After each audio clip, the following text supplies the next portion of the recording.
Assalamualaikum warahmatullahi wabarakatuh. Bismillahirrahmanirrahim. Alhamdulillahirabbil alamin. Wa afdhalus salawati wa tammut taslimi ala sayyidina Muhammadin wa ala alihi wa sahbihi wa sallim ajma'in, amma ba'd. Seperti biasa, mari kita awali pengajian online kita dengan sholawat tibbil qulub, dengan doa semoga Allah Subhanahu wa taala mempercepat proses kesembuhan orang-orang yang sakit, memperkuat imunitas atau ketahanan tubuh orang-orang yang masih sembuh, sehingga semakin cepat wabah ini bisa berlalu dan kita menjadi lebih pulih dan lebih baik lagi. Allahumma sholli ala sayyidina Muhammadin tibbil qulubi wa dawaiha wa afiyatil abdani wa shifaiha wa nuril absari wa diyaiha wa ala alihi wa sahbihi wa sallim. Allahumma sholli ala sayyidina Muhammad.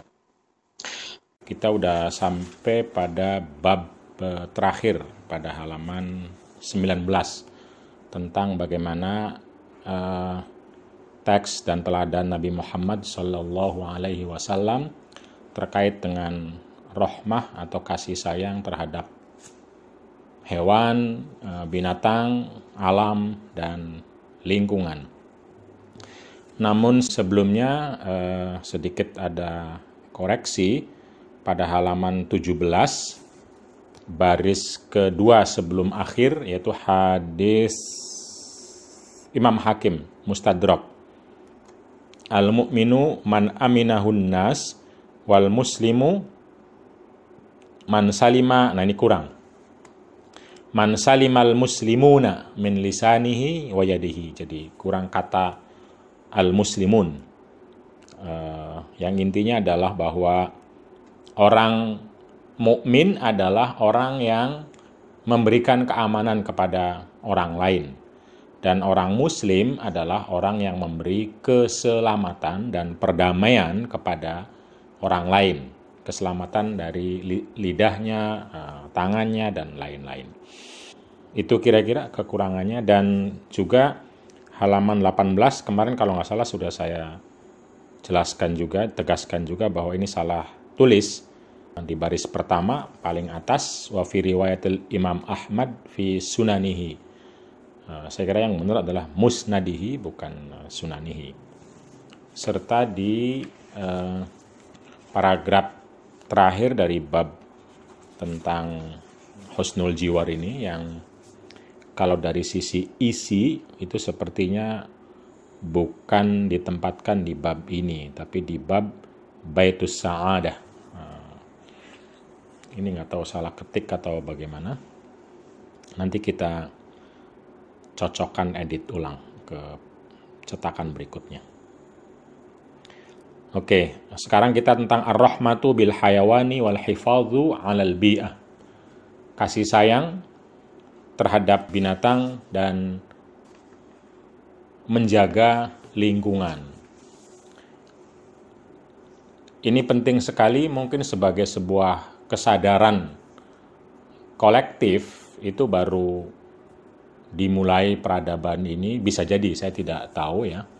Tetapi sebagai sebuah nilai, prinsip, mungkin ingatan-ingatan atau peringatan-peringatan atau wasiat dan lain-lain,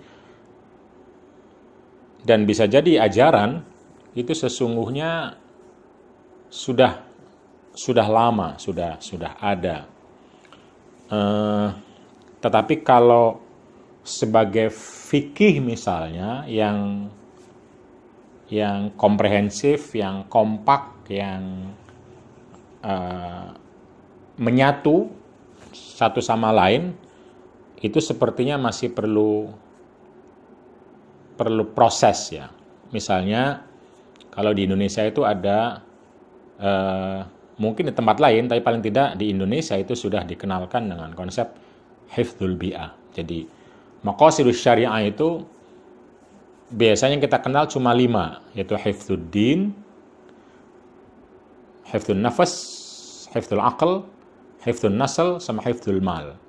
Perlindungan jiwa, perlindungan harta, perlindungan akal peradaban, perlindungan keluarga, sama perlindungan agama. Cuma 5 itu kalau di fikih klasik. Nah, di Indonesia para ulama, terutama kalangan ulama NU yang dimotori oleh Kiai Haji Ali Yafi, itu ada hifdzul bi'ah, perlindungan lingkungan atau alam. Kita akan baca dan sambil kita lihat apa yang bisa kita jelaskan ya. Bismillahirrahmanirrahim.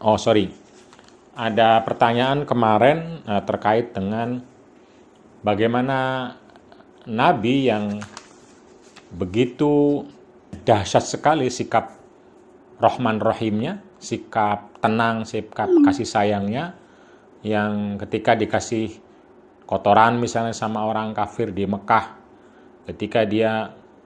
ketika beliau Sulhul Hudaybiyah juga, di mana hampir seluruh sahabat itu justru menentang karena perjanjian yang dianggap merugikan umat Islam, tapi Nabi tenang sekali dan menerima serta mengusahakan agar jalan damai itu terbuka.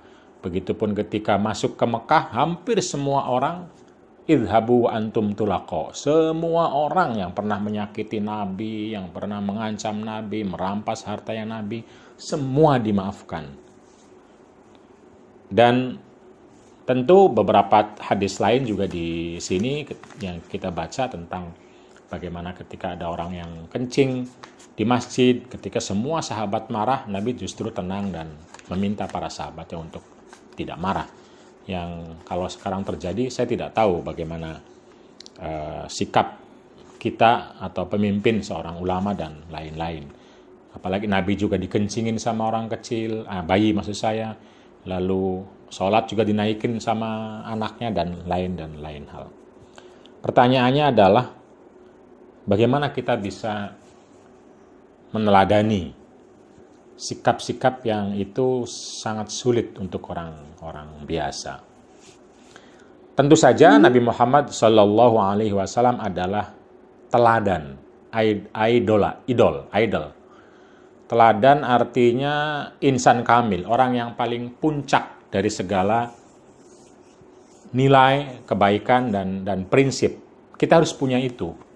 Ketika kita punya itu kita anggap sebagai tujuan dan kita mengarah ke sana. Tentu kita ada gagal, ada sulit, ada rintangan, dan lain-lain. Tetapi sosok Nabi Muhammad sebagai uswah, itulah yang akan menjadi sinar kita ketika kita mau berjalan ke depan. Jadi, saya mengakui, bahkan untuk pribadi saya, juga tidak mudah dalam tanda kutip.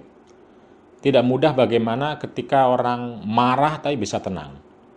Menghadapi keluarga, istri, anak, atau mungkin kalau perempuan, suami, tetangga, teman, tidak mudah. Misalnya Nabi tidak pernah membalas ketika dipecundangi, tidak, kecuali kalau memang terkait dengan hukum-hukum Allah. Kalau terkait dengan dirinya, Nabi akan selalu memaafkan. Bahkan bisa jadi memberi yang terbaik lagi. Kita tahu setelah salah satu peperangan misalnya, Nabi memperoleh harta yang sangat banyak sekali. Harta rampasan tentu saja. Dan semua harta rampasannya itu dibagikan sampai habis dan tidak tersisa. Bahkan tidak ada untuk diri Nabi Muhammad SAW. Saya tidak tahu adakah orang yang seperti itu. Tetapi lagi-lagi, seperti yang saya katakan, yang penting kita punya uswah. Yang penting kita punya pegangan. Itu yang penting. Sehingga kita selalu diingatkan, kita selalu merujuk.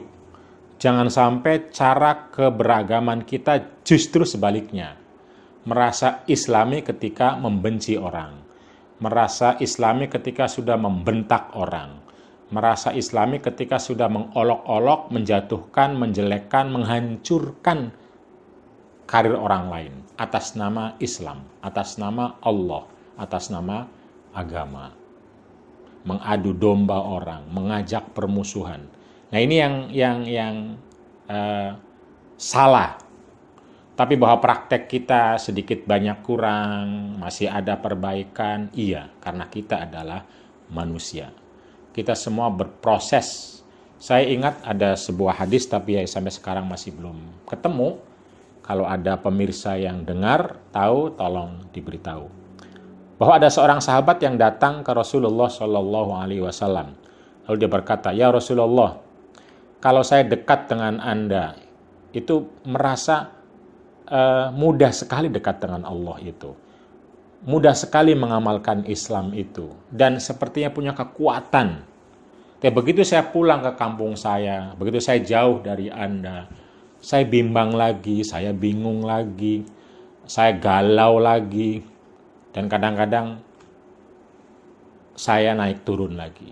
Lalu kata Nabi, itu tanda orang beriman. Tanda Anda manusia. Jadi kita ini manusia. Kita bukan malaikat yang lempeng terus. Yang bukan. Tapi kita juga bukan jin, bukan setan yang salah terus. Pasti kita akan ada maju mundurnya. Tapi dengan teladan yang kita miliki, dengan jalan yang kita miliki, as-sirat al-mustaqim, dengan arah yang kita miliki, diharapkan kita mudah kembali. Jadi tidak dibawa oleh ajakan dakwah yang mengatasnamakan Islam tapi tidak membawa prinsip rahmatan lil alamin. Saya kira itu secara umum. Tentu saja kita semua berdoa agar supaya perilaku, sikap dan perkataan kita terus dibimbing oleh Allah Subhanahu wa taala menjadi orang-orang yang memperoleh petunjuk, hidayah untuk tetap istiqomah dalam Islam rahmatan lil alamin. Islam yang memberi, membagikan, mewujudkan kasih sayang untuk semesta alam mulai dari keluarga. Keluarga cek dulu sebelum jauh-jauh kita menuding orang lain. Kita cek keluarga kita dulu, apakah saya sudah mengasihi kepada perkataan kita, sikap kita kepada keluarga kita. Istri, suami, anak, orang tua, teman, tetangga, saudara, lalu tentu saja masyarakat lebih luas dan lebih luas lagi. Ar-rahmatu bil hayawani wal hifadhu 'alal bi'ah. Kasih sayang kepada hayawan wal hifadhu dan menjaga bi'ah di atas lingkungan. Innal muamalata, sesungguhnya bermuamalah, berperilaku, berhubungan bisa ilal khalqi dengan segenap makhluk, wa hatta bil hayawani, bahkan dengan hewan, wal bi'ati dan juga lingkungan, yakun asasuha adalah prinsipnya huwa mura'atur rahmati, yaitu menjaga kasih sayang biha dengan hayawan dan bi'ah. Wala yakunu ittikhadul manfaati minha, wala yakunu dan tidak ada ittikhadul manfaati mengambil manfaat minha dari hayawan dan bi'ah linnasi untuk manusia illa ala qadril hajati, kecuali atas dasar kebutuhan, bukan kemewahan. Jadi kalau orang mengambil dari alam untuk mewah-mewahan, itu melanggar prinsip rahmat. Wala yambaghi an yasila fihi la tafriti walal ifrat. Wala yambaghi dan tidak selayaknya an yasila sampai fihi dalam hal mengambil manfaat dari alam ila tafriti,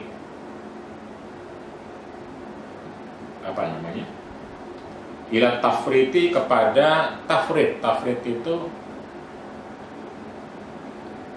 minimalis sekali, minimalisnya berlebihan sampai akhirnya manusia tidak bisa apa-apa. Walal ifrati dan juga maksimalnya berlebihan sampai akhirnya alamnya hancur.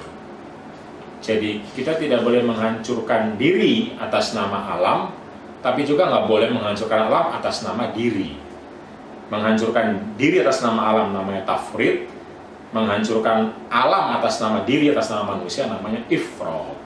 Jadi wala yambaghi an yasila fihi ila tafriti wal ifrat, dan tidak sebaiknya sikap kita terhadap alam itu tafrid, berlebihan untuk alam kita yang hancur. Wal ifrat, dan tidak juga berlebihan untuk diri alam yang hancur.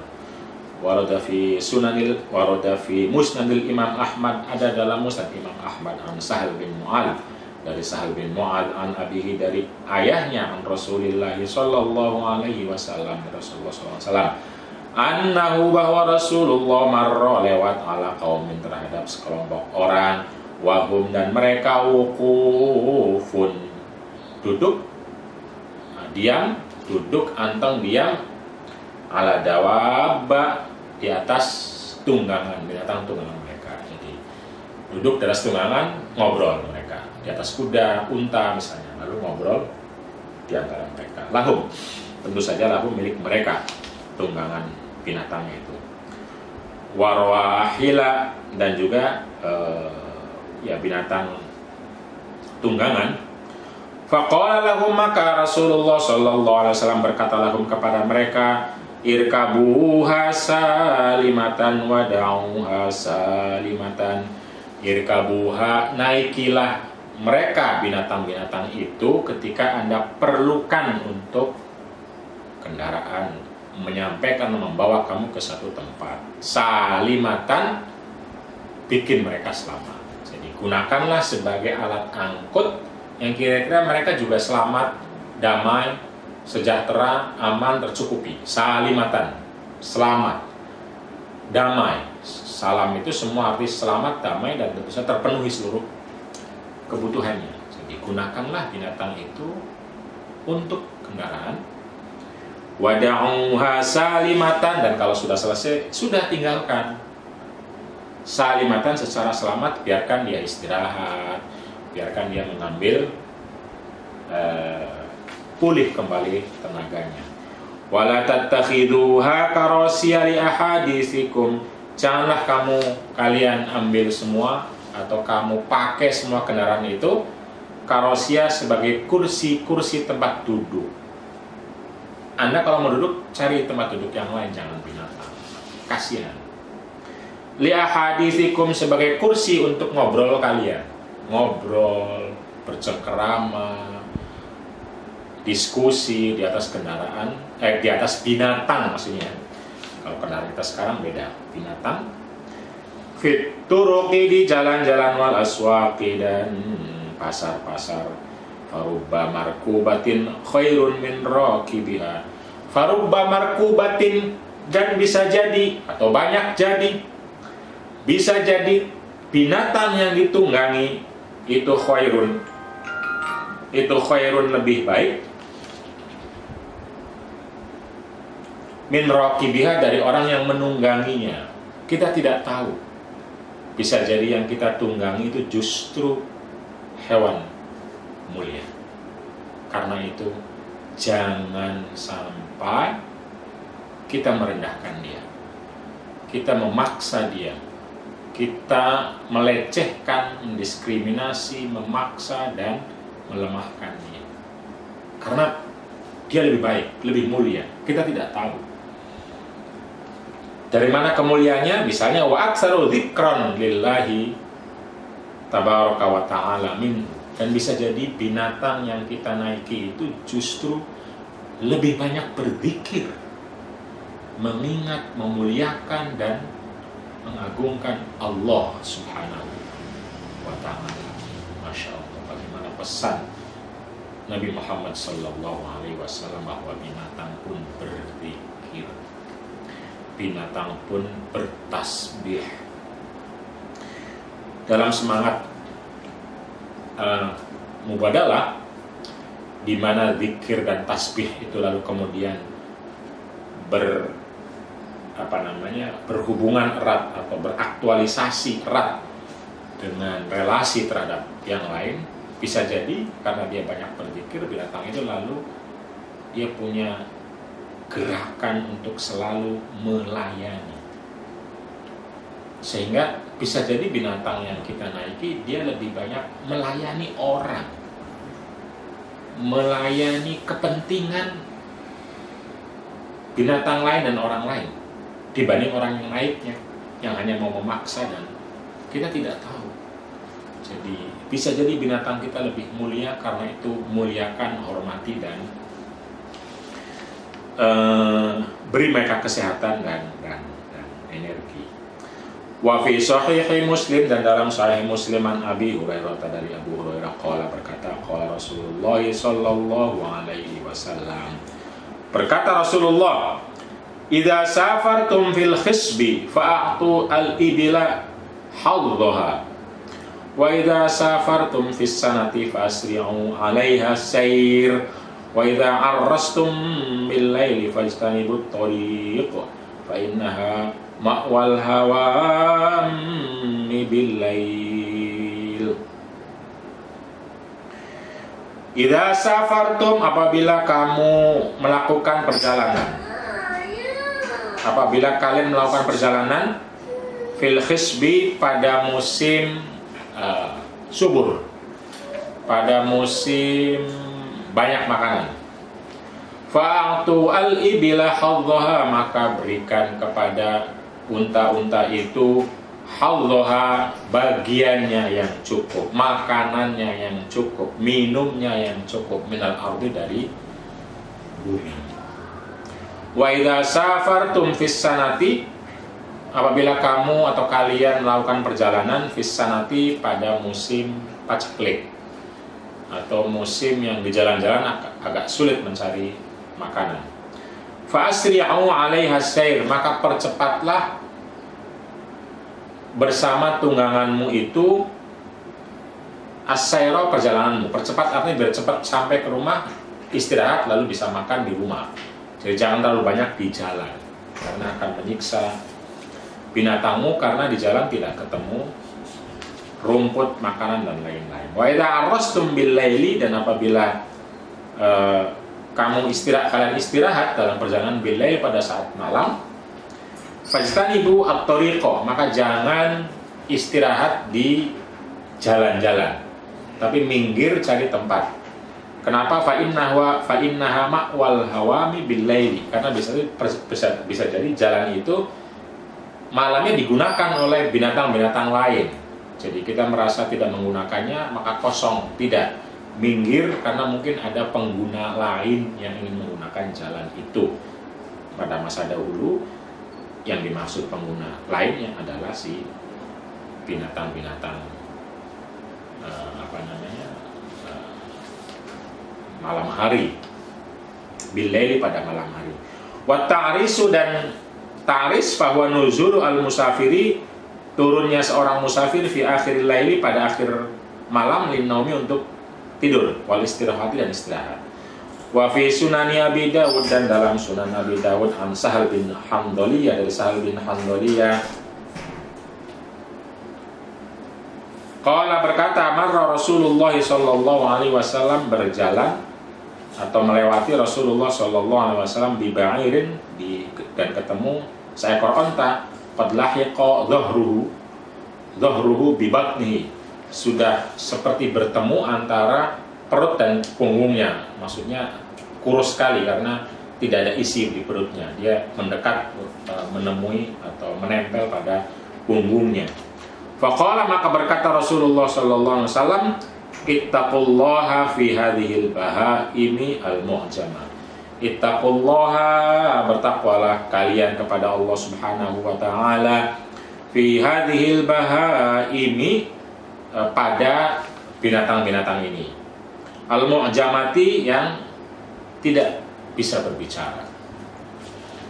Binatang ini mungkin kebanyakan, bukan mungkin, memang kebanyakan tidak bisa berbicara langsung dengan kita. Tetapi bukan berarti dia tidak mengerti, dan bukan berarti kita juga lalu tidak mau mengerti. Pahami gerakannya, pahami perasaannya, lihat matanya, lihat tubuhnya. Farkabuha solihatan, maka naikilah mereka, para binatang itu, solihatan, dengan cara yang soleh, yang tepat, yang cocok, yang tidak menyakiti dan harus berbuat baik kepada binatang tersebut. Farkabuha solihatan, maka naikilah secara baik-baik. Wa kuluha solihatan, dan kalau memang mau makan, maka makanlah secara baik-baik.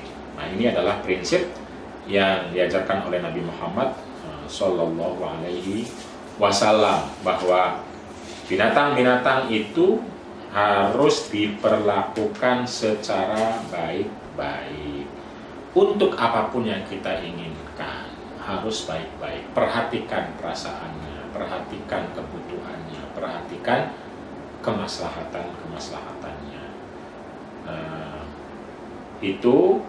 Dan tentu saja kalau kita berbicara tentang binatang, maka bisa jadi juga berbicara tentang alam secara umum. Wa fi muwatta'il Imam Malik, dan dalam muwatta'nya Imam Malik, an Abi Ubaid dari Abu Ubaid maula Sulaiman, hambanya Sulaiman bin Abdul Malik, an Khalid dari Khalid bin Ma'dan yarfa'uhu, dianggap marfu hadis ini oleh Khalid.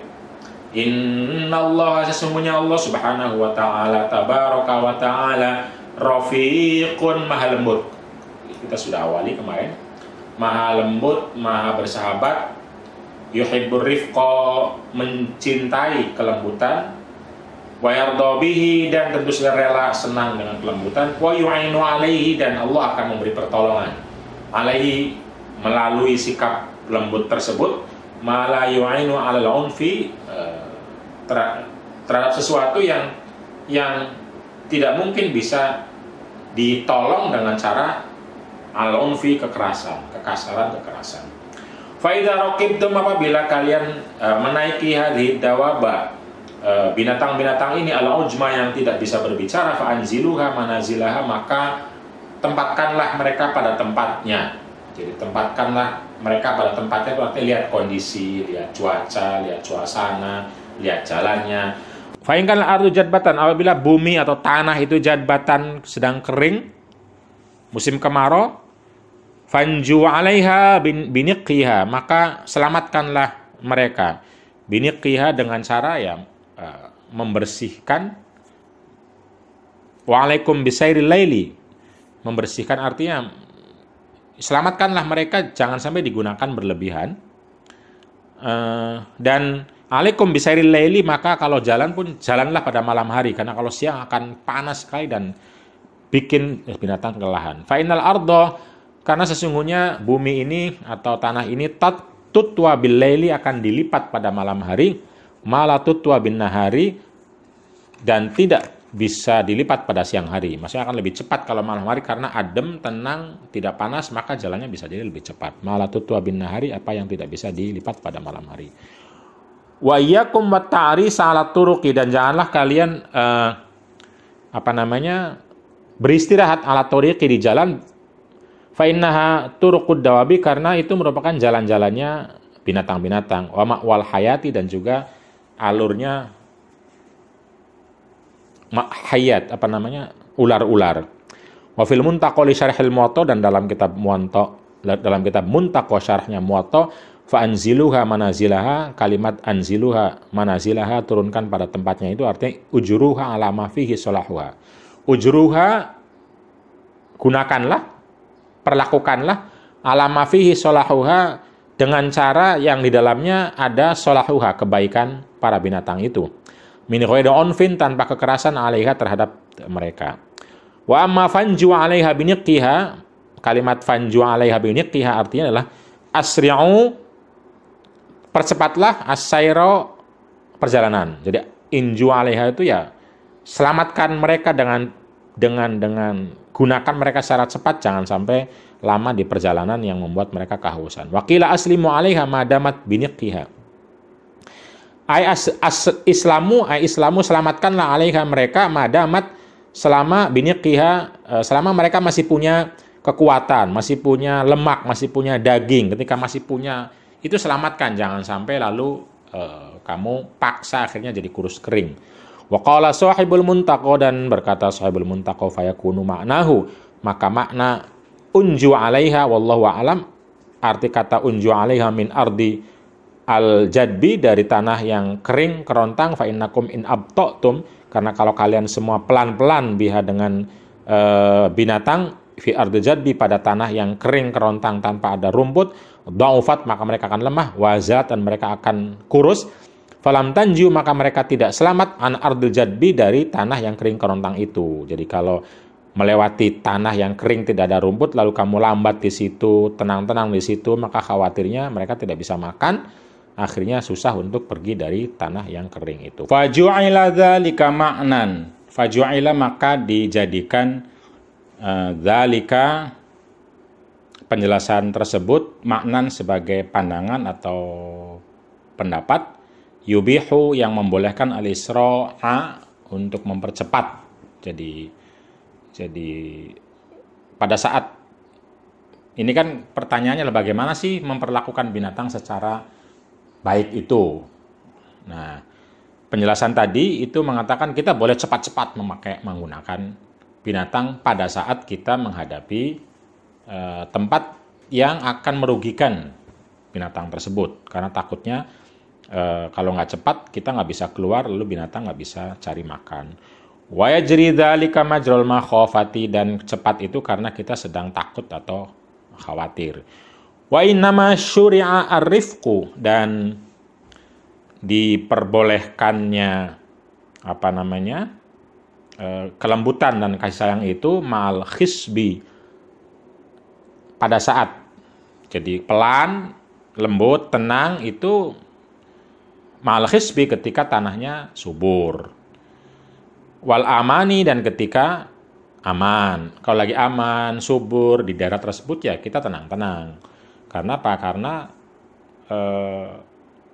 binatang-binatang bisa makan di situ, bisa nyaman di situ. Wa adamil asbabil mujibati li ta'jil, dan tidak ada sebab-sebab yang mengharuskan kita untuk mempercepat perjalanan. Wal isra'i, dan juga mempercepat. Wallahu a'lamu ahkam, Allah, dan Allah adalah a'lam, maha tahu, ahkam, dan maha bijaksana.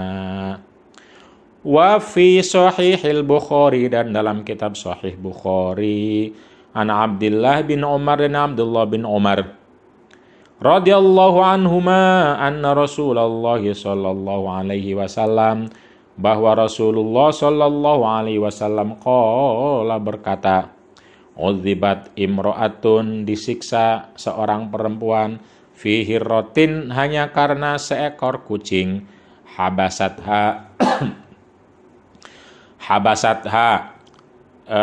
dia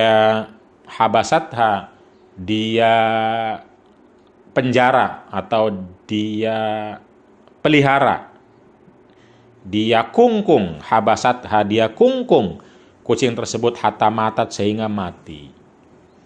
Jadi dia taruh dalam rumah atau taruh dalam kerangkeng, sangkar, atau dalam rumah, tapi nggak dikasih makan. Hatta matat ju'an, dia meninggal karena lapar. Kalau nggak di kerangkeng kan dia bisa mencari kemana-mana. Fadakholat, maka masuk perempuan tersebut, fiha, karena kucing itu, annaro, neraka. Faqala, maka berkata Rasulullah sallallahu alaihi wasallam, wallahu a'lam, la anti at'amtiha, la anti, tidaklah kamu wahai perempuan, at'amtiha, memberi makan dia kucing ketika kamu penjara, kamu kerangkeng, wala sakoitiha, dan juga tidak kamu beri minum, hina habastiha, ketika kamu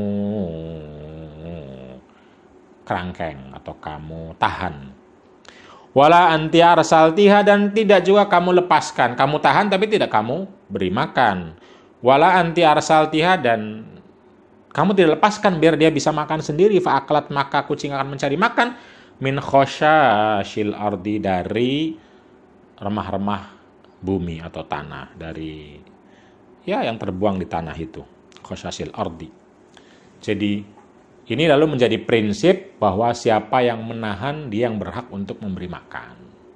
Kadang-kadang makanya penjara itu, dia yang memenjara, maka dialah yang berkewajiban untuk memberi makan. Jadi kalau di penjara itu harus diberi makan, Kalau tidak bisa memberi makan, ya keluarkan gitu. Nah, ini berlaku umum. Jadi kalau kita ini nanti tidak hanya makanan. Kita sekarang itu kan banyak orang yang ingin memelihara peliharaan di rumah itu. Bisa binatang, bisa juga pohon. Kita bawa masuk ke rumah pohonnya, kita bawa ke kebun kita tanam di situ, ya kita urus. Harus kita urus. Kalau kita nggak mau urus, ya jangan bawa, jangan tanam di situ. Karena mereka perlu diurus. Kalau di luar itu ada yang ngurus, apa alam. Jadi kalau di dalam, itu harus kita langsung mengurusnya. Secara langsung. Tentu kalau di luar, ya mereka pakai hukum alam untuk mencari, disediakan, dan lain-lain. Ini bisa dipahami lebih luas atau lebih pendek. Tapi intinya adalah kalau lebih luas bahwa kalau kita melakukan intervensi terhadap sesuatu, maka kelangsungan hidup sesuatu yang di dalamnya itu tanggung jawab kita. Kalau tidak, kita jangan intervensi. Nah, orang yang mengambil alih hutan misalnya, maka kelangsungan hidup binatang yang ada di hutan itu menjadi tanggung jawabnya. Tanggung jawabnya. Orang yang melakukan perkebunan sawit, orang yang melakukan bikin perusahaan dan lain-lain, bikin usaha dan lain-lain, sehingga akhirnya membuat binatang yang ada di situ, keragaman hayati yang ada di situ, flora maupun fauna itu jadi terancam. Itu tanggung jawab orang yang melakukan intervensinya itu. Bagaimana dia harus melestarikannya. Jadi kalau kita masuk dalam sebuah teritori dan kita menguasainya, maka kelangsungan hidup semua orang, semua binatang, semua alam yang ada di dalam adalah tanggung jawab kita. Ini yang bisa dipahami dari hadis itu. Kalau tidak, ya kamu jangan intervensi, biarkan mereka mencari makan sendiri, biar mencari kehidupan sendiri. Karena begitu kita intervensi, kitalah yang bertanggung jawab. Hutan, gunung, sungai. Mari kita berpikir bagaimana agar kita memperkecil intervensi kita, agar supaya ya mereka tetap punya kelangsungan hidup, dan kelangsungan hidup mereka sesungguhnya adalah kelangsungan hidup kita juga. Terlalu banyak intervensi kita itu bisa jadi justru mengancam mereka, kita, dan alam semesta. Itulah keseimbangan itu. Jadi pikir-pikir sebelum melakukan banyak intervensi. Wa fi sunanin Nasa'i, dan dalam Sunan Nasa'i, an Amr bin Syarid, dari Amr bin Syarid, qala sami'tu asy-Syarida yaqulu. Ini anaknya Syarid, lalu kemudian mendengar dari ayahnya yang bernama Syarid, yaqulu, berkata, Syarid berkata, sami'tu Rasulullah sallallahu alaihi wasallam, saya mendengar dari Rasulullah sallallahu alaihi wasallam, yaqulu, berkata, man qatala usfuron abasan. Man qatala, barang siapa yang membunuh usfuron, seekor burung usfur. Apa yang usfur itu? Lupa. Burung dara apa? Abasan, membunuhnya itu abasan.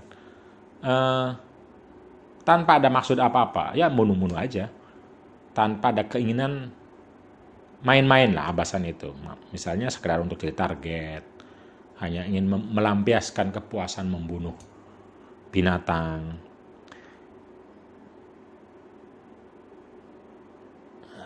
Ajja ilallahi azza wa jalla. Yaqulu ajja, maka akan melapor. Ilallahi, kepada Allah subhanahu wa ta'ala, si burung itu. Yaumal qiyamati, pada hari kiamat. Yaqulu, berkata burung tersebut, ya Rabbi, ya Allah, inna fulanan, itu si fulan itu, orang itu, qatalani, membunuhku, abasan, tanpa ada maksud dan tujuan kemaslahatan. Walam yaqtulni limanfaatin, dan tidak membunuhku untuk sebuah manfaat yang akan dipakai untuk kebaikan. Jadi burung ini akan lapor kepada Allah Subhanahu wa ta'ala. Dan itulah yang terjadi. Binatang-binatang yang mungkin kita bunuh atas nama industri, yang kita hancurkan atas nama wisata, yang kita hancurkan atas nama laser, senang-senang, itu semua pada meninggal lapor semua kepada Allah Subhanahu wa ta'ala. Dan akhirnya turunlah bencana ini. Jadi siklus keseimbangan terjadi karena mereka semua roh-rohnya melapor kepada Allah Subhanahu wa ta'ala. Kita jadi punya masa kemarau panjang, punya masa hujan atau dingin yang panjang. Es kita sudah meleleh, panas kita bertambah, air laut kita pasang dan surut, tergantung tempatnya. Ada yang pasangnya berlebihan, ada yang surutnya berlebihan. Itu karena burung-burung ini semua, binatang-binatang ini semua, pohon-pohon ini semua melapor kepada Allah Subhanahu wa ta'ala dan mengatakan ini manusia sudah berlebihan. Banyak membunuh kami, menghancurkan kami, tapi tanpa tujuan yang jelas, tanpa manfaat yang jelas. Bisa jadi ada manfaatnya, tapi untuk segelintir orang menyisahkan orang lain dalam kesusahan, bahkan alam lain dalam kesusahan.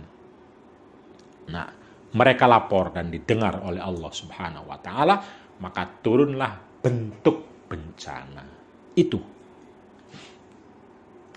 Wa fi riwayatin lil imami Ahmad, dan dalam riwayat Imam Ahmad, an Abdullah bin Amr, dari Abdullah bin Amr, anin Nabi sallallahu alaihi wasallam, dari Nabi Muhammad sallallahu alaihi wasallam, annahu, sesungguhnya Nabi qala, berkata, man qatala usfuran fi ghairi syai'in illa bihaqqihi sa'alahu Allahu azza wa jalla anhu yaumal qiyamah.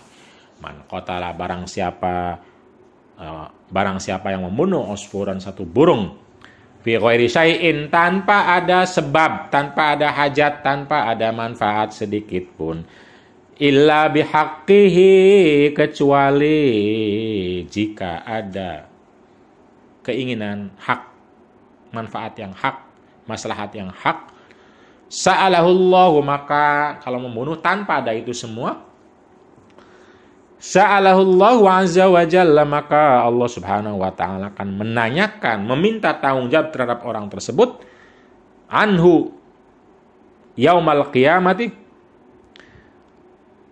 anhu, tentang perbuatan itu, yaumal qiyamati, pada hari kiamat. Jadi kita akan dipertanggungjawabkan terhadap semua hal yang kita lakukan, termasuk membunuh seekor semut. Bisa jadi burung, bisa jadi semut, bisa jadi cicak, bisa jadi apapun, kalau tanpa ada sebab yang memaksa, yang hak, yang dibolehkan, maka akan dituntut, ditanya, dan dimintai pertanggungjawaban oleh Allah Subhanahu wa ta'ala. Wa amma fi haqqil hifadhi 'alal bi'ah, adapun terkait dengan perlindungan lingkungan, kecuali kalau hadis-hadis tersebut di atas bisa kita maknai lebih umum untuk lingkungan, tidak hanya binatang, karena binatang bagian dari lingkungan, manusia bagian dari lingkungan, menghormati manusia, menghormati binatang, juga menghormati lingkungan, karena istilahnya alam, Rabbul Alamin. Maka yang atas juga bisa dipakai. Tetapi juga lebih khusus, hadis-hadis yang lain adalah faqad warada fi sahih Muslim, maka telah ada dalam sahih Muslim, an Abi Hurairah, dari Abu Hurairah, qala Rasulullah sallallahu alaihi wasallam, al-imanu bid'un wa sab'una, bahwa iman itu ada lebih dari 70, au bid'un wa sittuna, atau lebih dari 60 syu'batan, cabang. Fa'afdaluha, maka paling utama dari cabang-cabang iman itu adalah qaulu la ilaha illallah. Pernyataan, kesaksian, deklarasi bahwa la ilaha illallah, tidak ada Tuhan selain Allah. Wa adnaha, dan yang paling rendah dari cabang itu, cabang yang paling tinggi, cabang yang paling rendah. Ini bukan nilainya. Mungkin rendah itu yang paling gampang dilakukan. Kalau tinggi itu yang paling susah karena komitmen utama. Wa adnaha imatatul adza, mengambil kotoran, anit tariqi, dari jalan. Wal haya'u, dan malu adalah syu'batun, salah satu cabang, minal imani, dari iman. Jadi la ilaha illallah, malu, dan juga mengambil kotoran, mengambil duri, mengambil sampah dari jalan adalah juga iman. Wa yumkinu an yustadalla minhu, dan bisa dipahami minhu, dari hadis itu, anat tariqo, bahwa jalan yang bagi seyogyanya, an yunakko, seyogyanya harus selalu dibersihkan, min ayyi adza, dari penyakit atau kotoran atau kerusakan, wadororin, dan juga kerusakan. Sawaun kana linnasi aw littariqi nafsihi, bisa jadi membersihkan jalan dari kotoran, dari kerusakan itu linnasi, untuk kepentingan manusia, aw littariqi nafsihi, atau untuk kepentingan jalan itu sendiri. Wa minhu, dan diantara hadis, anna min ta'alimil Mustafa sallallahu alaihi wasallam, di antara ajaran-ajaran Nabi Muhammad sallallahu alaihi wasallam iku al-hifadzu, menjaga, alal bi'ati, atas lingkungan, wa mura'atiha, dan juga merawat lingkungan, min ajli salamatiha, untuk keselamatan lingkungan tersebut, wa salamatin nasi fiha, dan keselamatan manusia pada umumnya. Wa fi sahihil Bukhari, dan dalam sahih Bukhari, an Anas radhiyallahu anhu, dari Anas radhiyallahu anhu, qala berkata Rasulullah sallallahu alaihi wasallam, ma min muslimin, dan tidak ada seorang muslim, yaghrisu ghorsan, yang menanam suatu tanaman, aw yazra'u zar'an, atau juga menanam suatu tanaman, sama aja atau dibedakan. Kalau yazra'u zar'an itu menanam hortikultura, menanam padi yang pendek-pendek itu. Kalau yaghrisu itu menanam yang perkebunan, misalnya mangga, korma, itu yaghrisu. Fayakulu minhu tairun, lalu kemudian makan dari tanaman tersebut, tairun, burung, au insanun, atau manusia yang memakan makanan tersebut, au bahimatun, atau binatang apapun, illa kana lahu, kecuali bagi si penanam tersebut, bihi, dengan dimakannya makanan tersebut, sodakotun, memperoleh sedekah. Jadi kalau kita telah berbuat untuk alam misalnya, lalu mungkin kita tidak langsung memperoleh manfaat itu, tapi yang memperoleh orang lain, binatang lain, alam yang lain, apapun yang memperoleh manfaat dari apa yang kita lakukan, kita memperoleh pahala sedekah. Itu artinya kita perlu melakukan pelestarian alam, manfaat untuk alam, maslahat untuk alam. Wa alaihi yakunul gharsu wal zar'u, wa alaihi, dan karena itu yakunu, ada al gharsu, menanam, wa zar'u, dan juga menanam, min ajli solahil bi'ah, ini kelebihan alif ya, min ajli solahil bi'ati, untuk tujuan kemaslahatan, kebaikan, dan kelestarian alam, wa haulaha, dan juga sekitar alam, insanan, manusia, au hayawanan, atau binatang, au ghairodhalika, atau selain manusia dan binatang. Wa gharsul ardi wa ihya'uha, dan menanam di bumi, di tanah, wa ihya'uha, dan menghidupkan bumi tersebut, yakunu huwal aslu, adalah merupakan prinsip dan dasar serta pondasi. Jadi ihya'ul ard, bahwa tanah itu harus dilestarikan, dihidupkan, dibiarkan dihidupkan, ya hidup, tanah jadi hidup, tidak kering kerontang, adalah aslun, pondasi dalam irsyadatil Mustafa, ajaran Nabi Muhammad sallallahu alaihi wasallam. Nah, itulah kira-kira hal-hal yang mungkin bisa menjadi prinsip dalam ajaran Nabi Muhammad SAW adalah bahwa jika kita mengasumsikan bumi ini sebagai alam atau representasi dari alam, maka Nabi meminta kita agar menghidupkan alam itu, melestarikan alam itu. Jadi Islam dan Nabi Muhammad SAW hadir datang membawa ajaran kehidupan. Ya ayyuhalladzina amanu istajibu lillahi war rasuli idza da'akum lima yuhyikum. Mari kita penuhi panggilan-panggilan Allah Subhanahu wa taala yang meminta kita untuk menegakkan kehidupan. Kehidupan manusia, kehidupan binatang, kelestariannya, kehidupan alam semesta. Tentu saja untuk makan kita boleh, tetapi sesuai kebutuhan, bukan berlebih-lebihan. Jadi kehidupan dan kelestarian alam menjadi soko guru, pondasi dari ajaran Nabi Muhammad Shallallahu Alaihi Wasallam. Kita lanjutkan pengajian kitab ngaji Nabiyur Rahmah ini besok sekaligus khataman. Terima kasih. Wassalamualaikum warahmatullahi wabarakatuh.